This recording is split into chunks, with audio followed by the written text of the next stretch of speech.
pola hidup sehat. Oke, sebelum kita bahas, saya ingin bertanya terlebih dahulu. Pernahkah kalian sakit? Tentu pernah. Namun, sakit pada setiap orang berbeda-beda tingkatannya. Ada yang rendah, ringan, ada yang sedang, dan ada yang sakit parah atau sakit berat. Kemudian pertanyaan selanjutnya, apa sebenarnya itu sakit? Sakit adalah kondisi yang tidak mengenakan atau tidak membuat kita nyaman alias tidak sehat. Nah, masih maukah kalian sakit? Kemudian, kenapa sebenarnya kita sakit? Sakit itu terjadi karena kita tidak sehat. Jadi, sehat menurut WHO, Badan Organisasi Kesehatan Dunia, sehat itu mengacu pada 4, yaitu sehat fisik, sehat mental, dan juga sehat sosial, dan yang terakhir sehat ekonomi supaya kita mampu bertahan hidup. Oke, baik.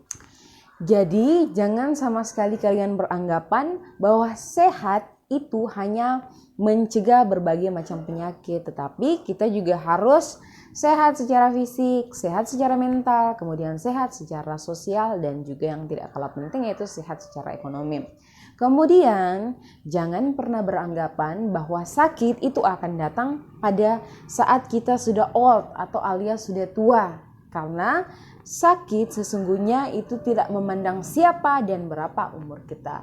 Ada yang meninggal di awal dini masih muda, dan juga ada yang meninggal pada saat sudah tua. Jadi ingat, sakit tidak mengenal usia. Mencegah lebih baik daripada mengobati. Oke, baik, kita langsung bagaimana supaya tidak sakit, yaitu kita harus sehat. Bagaimana supaya kita sehat? Yaitu menerapkan pola hidup sehat. Ya, kita mulai. Pola hidup sehat sebenarnya apa? Pola hidup sehat adalah gaya hidup kita sehari-hari yang sangat mempengaruhi kesehatan kita tentunya. Pola hidup sehat yang pertama adalah pola makan, dan saya tambahkan pola minum. Pertama, pola makan. Makanan itu sangat penting bagi manusia, bagi makhluk hidup. Dia bisa dikatakan sebagai syarat untuk hidup. Kenapa? Karena fungsinya yang sangat penting. 1, fungsi makanan itu sebagai sumber energi. Energi yang kita peroleh dari makanan kita sehari-hari ini dapat kita gunakan untuk beraktivitas, pergi ke sekolah, bermain, dan lain sebagainya. Itu fungsi pertama dari makanan yang sangat penting, yaitu sebagai sumber energi. Kemudian yang kedua, makanan sebagai kebutuhan pertumbuhan. Jadi ingat bahwa makanan juga mempengaruhi pertumbuhan kita, apalagi bagi remaja sekarang yang sangat rentan melakukan peremajaan atau regenerasi sel, sehingga makanan sangat penting bagi kebutuhan pertumbuhan. Contohnya supaya kita bertambah tinggi tentunya. Kemudian makanan juga berfungsi sebagai peremajaan atau regenerasi sel. Jadi pada dasarnya makanan yang kita makan yang mengandung berbagai macam unsur atau molekul itu pada dasarnya sebenarnya untuk sel-sel tubuh kita, untuk sel-sel tubuh kita beregenerasi, kemudian juga tidak mati supaya tubuh kita mengalami kompleksitas yang tinggi. Kemudian yang terakhir adalah makanan sebagai sistem pertahanan. Tentunya kita hidup itu berbagai faktor dari luar, misalnya faktor kimia, makan makanan ringan yang kita konsumsi, minuman ringan, itu sebenarnya sebagai racun yang masuk di tubuh kita. Kemudian unsur-unsur mikrobiologi, misalnya bakteri, virus yang menyebabkan penyakit, itu masuk ke tubuh kita melalui indera kita, sebenarnya itu bisa dihadang atau dihalangi oleh sistem pertahanan yang juga dibantu oleh makanan yang kita konsumsi, asal mengandung gizi yang seimbang. Oke, simpelnya adalah begini. Makanan yang kita makan itu mencerminkan diri kita. Misal, kalau kita makan makanan yang kaya nutrisi, yang gizi seimbang, tidak sembarangan, yang sehat, dalam arti sehat, maka kita tidak akan mudah sakit. Sebaliknya, pada saat kita makan makanan yang tidak seimbang, yang gizinya tidak seimbang, yang tidak sehat, maka kita akan mudah jatuh sakit. Contoh, ada seseorang yang makan goreng-gorengan terlalu berlebihan, kemudian kadar gula yang tinggi, kadar garam yang tinggi, kadar lemak yang tinggi, sementara tidak diimbangi dengan asupan vitamin dan serat yang tinggi juga, sehingga otomatis kita akan mengalami yang disebut dengan kegemukan atau gangguan tubuh di mana berat badan kita berlebihan atau yang kita sering sebut dengan istilah obesitas. Nah, obesitas ini bukan tidak berbahaya. Obesitas ini dapat menyebabkan risiko tinggi kita terkena penyakit tidak menular. Contohnya hipertensi, obesitas, jantung, stroke, sampai kanker. Tentu kalian tidak mau kena penyakit mematikan tersebut, karena penyakit-penyakit tersebut itu bisa diperoleh karena kegemukan yang tentunya juga dipengaruhi dari makanan yang kita makan. Oke, maka konsumsilah makanan yang seimbang, artinya makanlah berbagai macam makanan, beraneka ragam makanan, tetapi dalam jumlah yang sesuai, dalam proporsi yang sesuai kebutuhan kita. Itu yang dimaksud dengan gizi seimbang, tidak berlebihan tentunya. Kemudian ada lagi satu saya tambahkan, yaitu pola minum. Kenapa? Karena tubuh kita disusun atas 70% air, sehingga air ini sangat penting bagi tubuh kita. Maka konsumsi air yang sehat, artinya bersih, bebas dari zat-zat kimia dan juga bebas dari mikroorganisme yang berbahaya yang menyebabkan penyakit tentunya. Air ini tentunya masuk ke tubuh kita. Pada saat dia bersih, sehat, dia akan membantu proses metabolisme di tubuh kita. Tetapi pada saat kita konsumsi tidak sehat, mengandung unsur-unsur berbahaya, maka justru dia akan berbalik fungsinya menjadi suatu racun. Ya, yang sering minum minuman kemasan, ya pada saat dia berbahaya, maka dia akan, pada saat dia berlebihan, maka dia akan berbahaya. Berbahayanya apa? Dia mengandung zat pengawet dan zat-zat kimia yang lainnya yang sifatnya karsinogenetik. Apa itu karsinogenetik? Pemicu kanker. Ya, jadi jangan heran anak-anak sekarang itu banyak yang mengidap kanker karena dipengaruhi oleh faktor makan mereka yang tidak seimbang atau tidak sehat. Oke, kemudian apalagi setelah pola makan dan pola minum, ada namanya pola istirahat. Ya, pola istirahat itu sangat penting. Kenapa? Ada yang disebut dengan tidur. Tidur adalah ritual yang wajib di setiap hari kita. Makanya kenapa ada malam ada siang? Karena kita diharuskan sebagian hari kita itu dipakai untuk istirahat atau tidur.